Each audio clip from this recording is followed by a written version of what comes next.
বন্ধুরা, শোরুমের মালিকের ছেলে, যে ছিল শোরুমের আসল উত্তরাধিকারী, একদিন হঠাৎ কোনো কিছু না জানিয়ে সে নিজেই নিজের শোরুম দেখতে চলে আসে।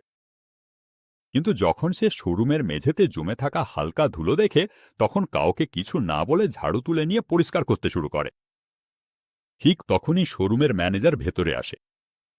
সে তাকে গরিব, অশিক্ষিত আর শ্রমিক ভেবে বসে এবং তার কথা না শুনে, তার অনুভূতি না বুঝে তার ওপর এমন অপমান, কটাক্ষ আর অবজ্ঞার বৃষ্টি করে যে মানবতাও লজ্জা পায়।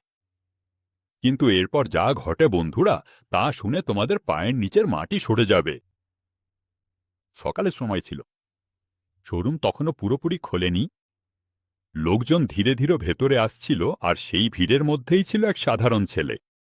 ছেঁড়া পুরনো না হলেও একেবারে সাধারণ টি শার্ট আর জিন্স পরে, বিশেষ কোনো প্রস্তুতি ছাড়াই সে হেঁটে ভেতরে ঢুকে পড়ে। কেউ কল্পনাও করতে পারেনি যে সে মালিকের ছেলে। কারো চোখও পড়েনি তার ওকে।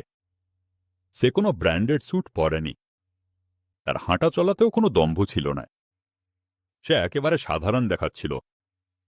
শোরুমে পা রাখতেই তার চোখ পড়ল মেঝেতে জমে থাকা হালকা ধুলোর ওপর। কাউকে কিছু না বলে সে পাশে রাখা ঝাড়ুটা তুলে নিল আর মেঝে পরিষ্কার করতে শুরু করল। সেই মুহূর্তে আরব মালিকের ছেলে নয়, বরং সে ছিল এক সাধারণ ছেলে, যে নোংরা দেখে পরিষ্কার করতে শুরু করেছিল। সে চাইত তার বাবার শোরুম সবসময় ঝকঝক করুক। যদিও তাকে নিজেই পরিষ্কার করতে হোক না কেন, তবুও সে জানত না পরের 1 মিনিট তার জীবনের সবচেয়ে বেদনাদায়ক স্মৃতি হয়ে উঠবে। ঠিক সেই সময় শোরুমে ঢুকল ম্যানেজার রমেশ।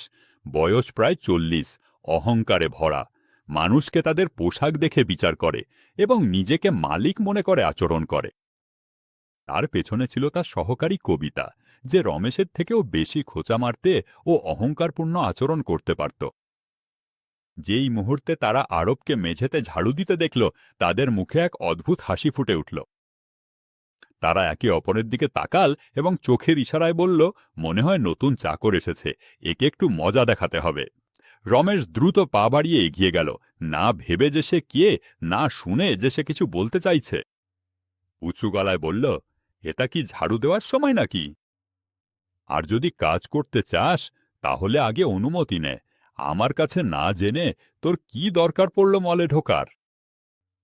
আরব মাথা নিচু করে কিছু বলতে চেয়েছিল, কিন্তু রমেশের অহংকার তার নীরবতাকেও পছন্দ করল না। সে হঠাৎ রেগে গিয়ে হাত বাড়িয়ে আরবের হাত থেকে ঝাড়ু কেড়ে নিয়ে মেঝেতে ছুঁড়ে ফেলল। কবিতা মাঝখানে কথা বলে উঠল।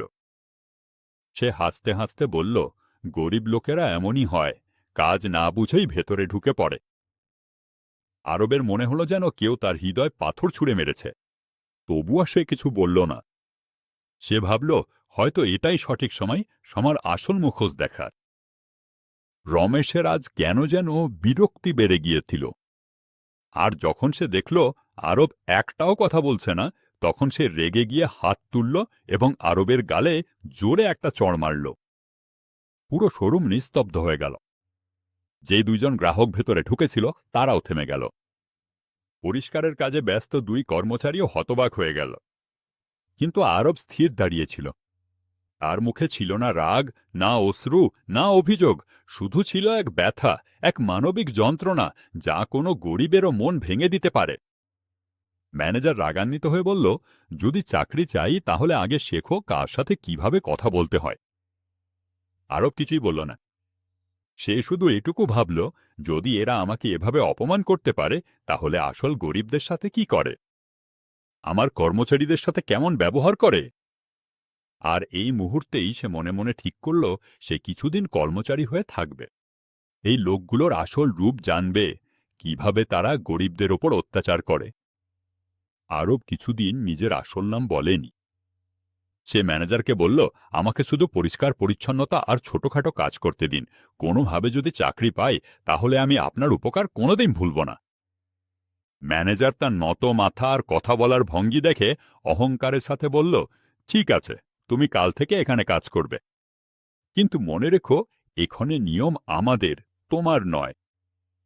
কবিতাও খোঁচা দিয়ে বলল, জামা বদলে এসো, এখানে নোংরা করতে নয়, পরিষ্কার রাখতে হবে। আরব মাথা নিচু করে বলল, ঠিক আছে। তার মন ভারী ছিল, কিন্তু তার উদ্দেশ্য ছিল পরিষ্কার। সে ভাবল, এই লোকগুলোর আসল রূপ না জেনে সে কখনোই কিছু বদলাতে পারবে না। সেই দিন আরব বাকি কর্মচারীদের সাথে চুপচাপ পরিষ্কার পরিচ্ছন্নতার কাজ করছিল। কিন্তু সে জানত না, এই সিদ্ধান্তই তার জীবনের সবচেয়ে বড় মোড় হতে চলেছে। পরের সকালে শোরুমের বাইরে হালকা রোদ ছিল। হাওয়ায় সেই ঝকঝকে ভাব ছিল, যেটা বড় বড় শোরুমে থাকে। কিন্তু ছেলেটার ভেতরে এখনও আগের দিনের চড়ের আওয়াজ বাজছিল। একটা ব্যথা, যা তার মুখে নয়, তার মনে লেগেছিল, আর সেটা বোঝার মতো কেউ সেখানে ছিল না। সে সাধারণ পোশাক পরে এসেছিল, একটা ছোট টিফিন ব্যাগ নিয়ে, কোনো আড়ম্বর ছাড়াই। সে একেবারে ঠিক সেই রকমই দেখাচ্ছিল, যেমন কোনো গরিব পরিবারের ছেলে, যুবক প্রথম চাকরির খোঁজে বেরিয়েছিল। সে শান্ত মনে শোরুমের দরজা খুলল। ভেতরে পা রাখতেই সে কবিতাকে দেখল, যে কাউন্টারে বসেছিল। কবিতার চোখে তার দিকে এমনভাবে পড়ল, যেন কোনো বোঝা ভেতরে ঢুকে পড়েছে। সে কোনো হাসি ছাড়াই, কোনো আনুষ্ঠানিকতা ছাড়াই বলল, চলে এসেছ? চলো কাজে লেগে পড়ো, পরিষ্কার পরিচ্ছন্নতা দিয়ে শুরু করো। আরব কিছু বলল না, শুধু মাথা নাড়ল আর চুপচাপ ঝাড়ু তুলে পরিষ্কার করতে লাগল। আর ভেতরে কোনো অভিযোগ ছিল না, না রাগ, না বদলা নেওয়ার কোনো চিন্তা, শুধু একটা গভীর নীরবতা। কারণ সে বুঝতে চেয়েছিল, এখানে আসলে গরিবদের সঙ্গে কেমন ব্যবহার করা হয়, কিভাবে একজন মানুষের সম্মান তার পোশাক দিয়ে মাপা হয়, এবং কিভাবে মানুষ নিজের থেকে নিচে থাকা মানুষদের মানুষই ভাবে না। যেমন যেমন দিন এগোতে লাগল, তার ওপর চাপ বাড়তে থাকল। কখনো তাকে পুরো মেঝে পরিষ্কার করার আদেশ দেওয়া হতো, কখনো তাকে গাড়ির কাঁচ পরিষ্কার করতে বলা হতো, কখনো তাকে চা আনতে পাঠানো হতো, আবার কখনো তাকে ভারী ফাইল খুলতে বলা হতো। কবিতা মাঝে মাঝেই খোঁচা দিত, ঠিকমতো কাজ করো, না হলে এখানে টিকতে পারবে না। শোরুমের পরিবেশ এখন আগের চেয়ে অনেক বেশি কঠোর হয়ে গিয়েছিল। রমেশ আর কবিতার কেন যেন আরবকে নিয়ে একটা অদ্ভুত ঈর্ষা হতে শুরু করেছিল। তাদের মনে হতো, এই ছেলেটা নিজেকে বেশি স্মার্ট ভাবে, কে জানে কেন, কিন্তু ওর ওপর ভরসা করা যায় না। আরব যতই পরিশ্রম করুক, যতই সততার সঙ্গে কাজ করুক, তাদের সবসময় মনে হতো, এই ছেলেটা একটু বেশিই চালাক, কিছু একটা গোলমাল আছে। আরব চুপচাপ থাকত, সব সহ্য করত আর শুধু হাসি মুখে থাকত। কিন্তু অনেক সময় এই হাসিটাও অন্যদের চোখে পড়ে না। একদিন সকালে আরব শোরুমে জিনিসপত্রের তালিকা বানাচ্ছিল। এতক্ষণে রমেশ জোরে বলে উঠল, এই আরব, এখানে ওখানে দাঁড়িয়ে সময় নষ্ট করিস না, আমাকে এক কাপ চা এনে দে। আরব বলল, স্যার, আমি তো তালিকা। কিন্তু রমেশ তাকে মাঝপথে থামিয়ে দিল। আজ বললে হয়, অজুহাত দিলে নয়। যতটা বলা হয়েছে ততটাই করো, বেশি বুদ্ধি খরচ করো না। কবিতাও সেখান থেকেই খোঁচা দিয়ে বলল, স্যার, এই ছেলেটা একটু বেশি চালাক। হয়তো আগে কোথাও মিথ্যে বাসন মাজত, এখন এখানে এসেছে। এসিওয়ালা শোরুমে চাকরি করার কথা শুনে সব গ্রাহক হাসতে লাগল। রমেশ আবার বলল, এই ছেলেটাকে কিছুই বোঝা যায় না, এখনও এখানেই দাঁড়িয়ে আছে, মাথা আছে তো? আরব হাত জোর করে বলল, স্যার দুঃখিত, এখনই নিয়ে আসছে। কিন্তু রমেশ যেন মজা পাচ্ছিল। সে আরবের কাছে এসে বলল, সরি, পরে বলিস, আগে এটা বল, তুই নিজেকে কি ভাবিস? শোরুমে সবাই চুপ হয়ে গেল। আরব চোখ নিচু করাঙ্গিলা। কবিতাও পেছাতে চায় না। স্যার, এমন লোকদের চাকরিতে রাখা উচিতই না। জানি না কোথা কোথা থেকে চলে আসে। আরব চুপ করে বইও। সন্ধ্যায় শোরুম বন্ধ হওয়ার কয়েক মিনিট আগে সবাই জানতে পারল যে শোরুম থেকে একটি দামি ফার্নিচার সেট উধাও হয়ে গেছে। পরিবেশ হঠাৎ আতঙ্কে ভরে উঠল। রমেশ সঙ্গে সঙ্গে চিৎকার করে বলল, সবাই থেমে যাও, এটা চুরি হয়েছে এবং এটা কোনো ভেতরের লোক করেছে। পুরো স্টাফ আতঙ্কিত হয়ে পড়বে। সবাই একসাথে আরবের দিকে তাকান। কবিতা সবার আগে চিৎকার করে বলল, স্যার, এটাই সেই ছেলে যে রাত পর্যন্ত এখানেই থাকে। ওকে আগে ধরুন। রমেশও সুযোগ ছাড়ল না। প্রথম দিন থেকেই সন্দেহ ছিল, আমার মনে হয় এত দামি জিনিসে চুরি করতে পারে। আরো হতবাক হয়ে গেল। সে থেমে বলল, স্যার, আমি করিনি। কিন্তু কেউই তার কথা শুনল না। রমেশ তার কলার ধরে বলল, তোর মতোদের জন্যই ব্যবসা ডুবে যায়। আরবের চোখে এক অদ্ভুত ঝিলিক ছিল, কিন্তু সে শুধু বলল, আমি চুরি করিনি স্যার। ভগবানের কসম, কবিতাও নিজের দিক থেকে বিষ ছড়িয়েছে স্যার। গতকাল আমি ওকে স্টোরের কাছে ঘোরাঘুরি করতে দেখেছিলাম। আমার পুরো সন্দেহ এরই হাত আছে এতে। অনেক কর্মচারীও ভয় বা চাপে মাথা নাড়তে শুরু করল। এসব শুনে আরব ভেতর থেকে ভেঙে পড়েছিল, কিন্তু ভিতরে ভিতরে সে শান্ত ছিল। সে জানত এখন বেশি দেরি নেই, এরা এখানে বেশিক্ষণ থাকবে না। চুরির ঘটনা বড় ছিল, তাই ম্যানেজমেন্টকে সঙ্গে সঙ্গে ফোন করা হয়। কিছুক্ষণের মধ্যেই শোরুমের বড় কাচের দরজার বাইরে একটা কালো গাড়ি এসে থামল। দরজাটা ধীরে ধীরে খুলল এবং ভিতরে প্রবেশ করলেন শোরুমের মালিক আরবের বাবা। তার মুখ সবসময়কার মতো শান্ত ছিল, কিন্তু চোখে কঠোরতা স্পষ্ট দেখা যাচ্ছিল। সব কর্মচারীরা এক লাইনে দাঁড়িয়ে লাল। রমেশ আর কবিতা তো সঙ্গে সঙ্গেই সামনে এগিয়ে দাঁড়িয়ে গেল, যেন ওরাই সবচেয়ে সৎ। আরব পেছনের কোনায় দাঁড়িয়েছিল, কারণ সে নিজের আসল পরিচয় লুকিয়ে রাখছিল। আরবের বাবা ঢুকেই বললেন, কে সেই ছেলে যার ওপর চুরির অভিযোগ আছে? রমেশ সঙ্গে সঙ্গে বলল, স্যার, এই ছেলেটাই। সবসময় উকিঝুঁকি মারত। 100% এটাই ছিল। কবিতাও বলল, স্যার, আমি নিজের চোখে দেখেছি। এই ছেলেটা রাতে কিছু একটা লুকিয়ে ঘুরছিল। আরব চুপচাপ মাথা নিচু করে দাঁড়িয়েছিল, ভীত দৃষ্টিতে নিজের বাবার দিকে তাকাচ্ছিল। আরবের বাবা রাজেশ গুপ্ত তখন নিজের ছেলেকে চিনতে পারেননি, কারণ সে একেবারে সাধারণ আর ময়লা জামাকাপড় পরেছিল এবং মাথা নিচু করে দাঁড়িয়েছিল। রাজেশ কঠোর গলায় বললেন, বলো, তুমি চুরি করলে কেন? আরব তখনও মাথা নিচু করে দাঁড়িয়েছিল, কিন্তু সে সত্যি বলল, স্যার, আমি চুরি করিনি। রাজেশ রেগে গেলে তিনি বললেন, সিসিটিভি চেক করো। হঠাৎ সিসিটিভি চেক করার সিদ্ধান্ত নেওয়া হল। একেবারে নিস্তব্ধতা নেমে এল। কর্মচারীরা একে অপরের মুখের দিকে তাকাতে লাগল। রমেশের মুখের হাসি হঠাৎ উধাও হয়ে গেল। কবিতার হাত কাঁপতে শুরু করলে। তবুও রমেশ বলল, সাহেব, সিসিটিভিতে তো সব পরিষ্কার দেখা যাবে, দেখে নিন। ফুটেজ চলতে শুরু করল। সবাই যেন নিঃশ্বাস বন্ধ করেছিল। ভিডিও চলতে লাগল। কিছুক্ষণ কিছুই দেখা গেল না। তারপর এক দৃশ্যে ভিডিও থেমে গেল, সেটিকে জুম করা হল এবং স্ক্রিনে যে মুখটি দেখা গেল তা দেখে পুরো শোরুম স্তব্ধ হয়ে গেল। সিসিটিভি ফুটেজে স্পষ্ট দেখা গিয়েছিল যে আরব সেই দামি ফার্নিচারের কাছে গিয়েছিল ঠিকই, কিন্তু সে সেটি চুরি করেনি। এরপর স্ক্রিনে রমেশ ও কবিতার মুখ দেখা গেল, কিন্তু হঠাৎ স্ক্রিনটা কালো হয়ে গেল। সবাই অবাক হয়ে গেল।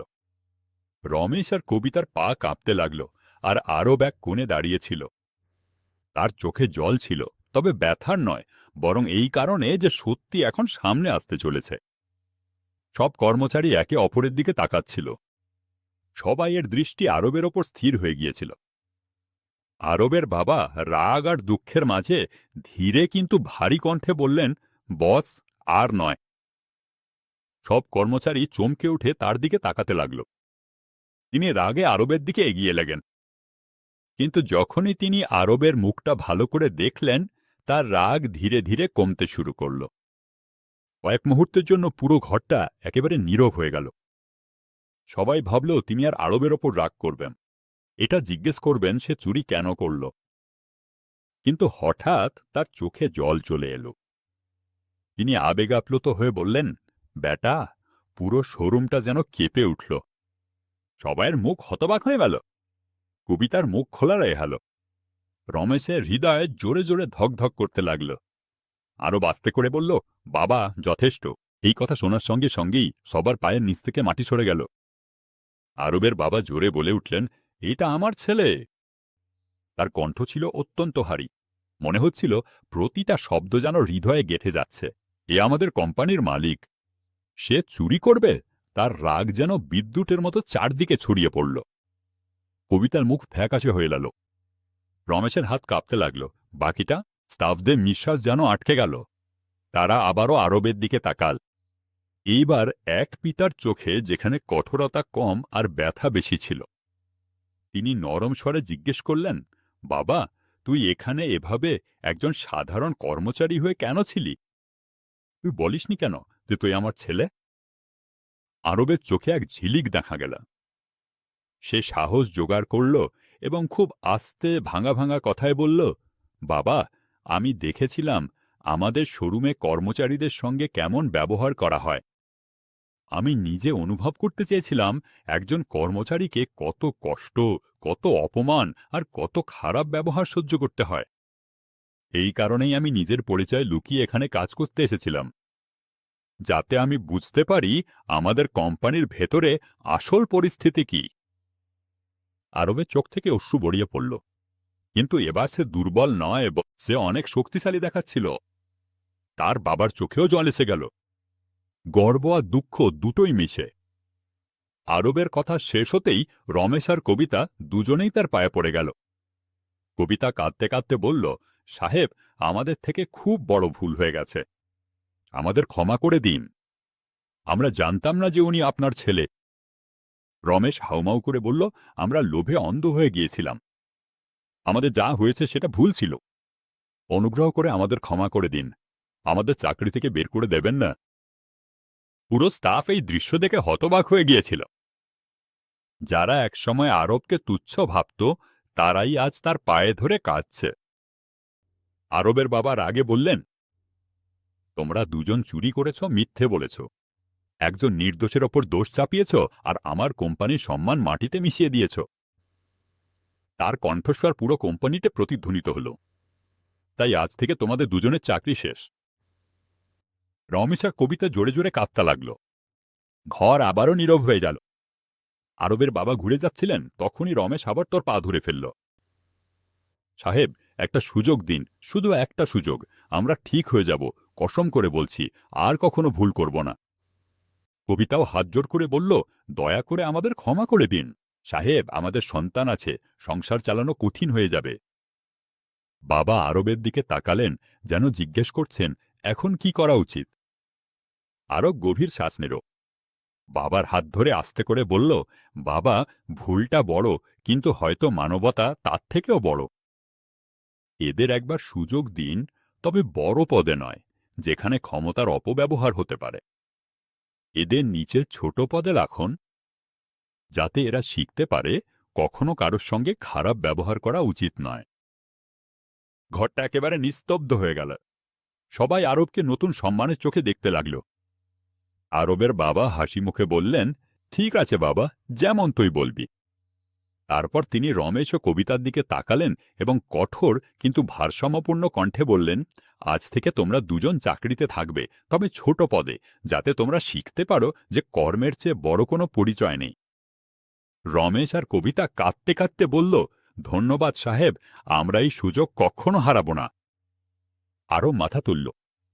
প্রথমবারের মতো স্টাফরা তাকে মালিকের ছেলের মতো দেখল, তাদের নতুন মালিকের মতো দেখল, একজন সত্যিকারের মানুষের মতো দেখল। বন্ধুরা, এই গল্পটা কেমন লাগলো আমাদের কমেন্ট করে অবশ্যই জানাবে। আর তোমরা এই ভিডিওটা দেশের কোন প্রান্ত থেকে দেখছো সেটাও অবশ্যই জানাবে। দেখা হবে পরের গল্প নিয়ে, আবার দেখা হবে। ততক্ষণ পর্যন্ত জয় হিন্দ।